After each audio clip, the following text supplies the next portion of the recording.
La deuxième phase de traitement des érosions et des bourbiers sur la RN2, notamment le tronçon Massa-Inga-Inoni-Falaise, s'exécute normalement. Cependant, sur le terrain, le constructeur China State Construction Energy Corporation est confronté au problème de financement pour faire avancer les travaux à terme. Pour s'enquérir de la situation, le ministre de l'Aménagement, de l'Équipement du Territoire, des Grands Travaux, Jean-Jacques Bouya, s'est rendu sur le terrain ce 1er janvier après des fortes pluies qui se sont abattues le long de la route, rendant impraticable la route dans son tronçon Massa-Léfini.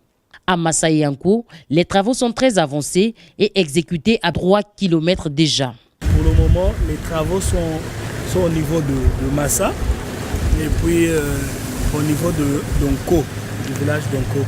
Le village d'Onko, ça fait 2 km 200 et le village de Massa, ça fait 650 mètres.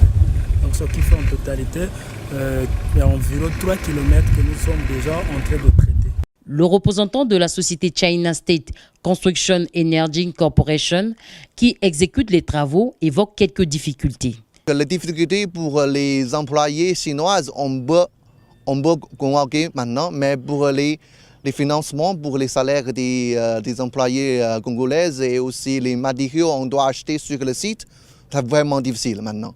Donc on espère que les chefs de l'État pourraient nous aider à résoudre le problème de financement le plus tôt possible. Devant cette situation grave, le ministre Jean-Jacques Bouya a annoncé ce qu'il y a lieu de faire en urgence. Il y a quelque temps, nous avions pu régler quelques bourbiers, 3 bourbiers importants d'ailleurs, sur ce tronçon-ci. C'était au village Nkwo, à Inga et au Yanfula. Cela a été réglé, mais les autres petits points qui étaient à l'époque, effectivement des nids de poules, sont devenus des pas d'éléphants, ils sont devenus des grands bourbiers et les véhicules ne peuvent plus passer. Donc il est urgent pour éviter que cette route se coupe complètement, elle est presque déjà coupée, qu'en urgence, effectivement, nous puissions passer à la réhabilitation, au traitement d'abord, des points qui sont devenus des points bloquants pour la route et continuer le processus de réhabilitation de l'ensemble du tronçon. Et effectivement, à l'issue de notre visite, un dossier sera donc fait en urgence au Premier ministre et au Président de la République pour que les mesures urgentes soient prises pour que cette route soit rétablie et l'activité économique puisse se poursuivre. Le voyage sur la RN2 devient un casse-tête au regard de l'état de dégradation très avancé de cette partie de la route. On témoigne cet usager de la route. Vous voyez la route, nous sommes là pendant 4 jours. La route vraiment très dans un mauvais état. Nous sommes le chauffeur de ce véhicule-là. On va passer la fête ici à la fin d'année. C'est la route. Vous allez passer la fête ici? Mais voyez, vous-même, vous voyez. Nous sommes là, ça fait 4 jours.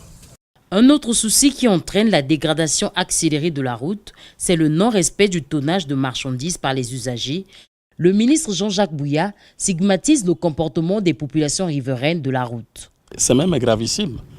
Quand ils voient un nid de poules se former sur la chaussée, ils accélèrent le nid de poules pour en faire des pas d'éléphants et des bourbiers par la suite pour que les conducteurs de véhicules soient obligés de faire appel aux populations, moyennant de l'argent pour faire sortir leurs véhicules. Et on fait un commerce comme ça, on détruit la chaussée.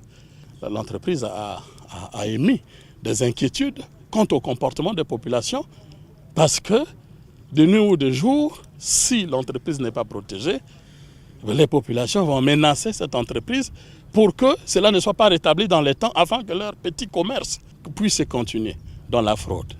Et c'est des choses à empêcher effectivement. Nous aurons là, au niveau du gouvernement, des mesures vont être fortes. L'entreprise va être accompagnée par la police ou la gendarmerie pour être installée à ces endroits-là et les populations conscientisées sur le bien public. Rappelons que la deuxième phase des travaux de traitement des érosions et des bourbiers sur la RN2 a débuté en septembre 2018.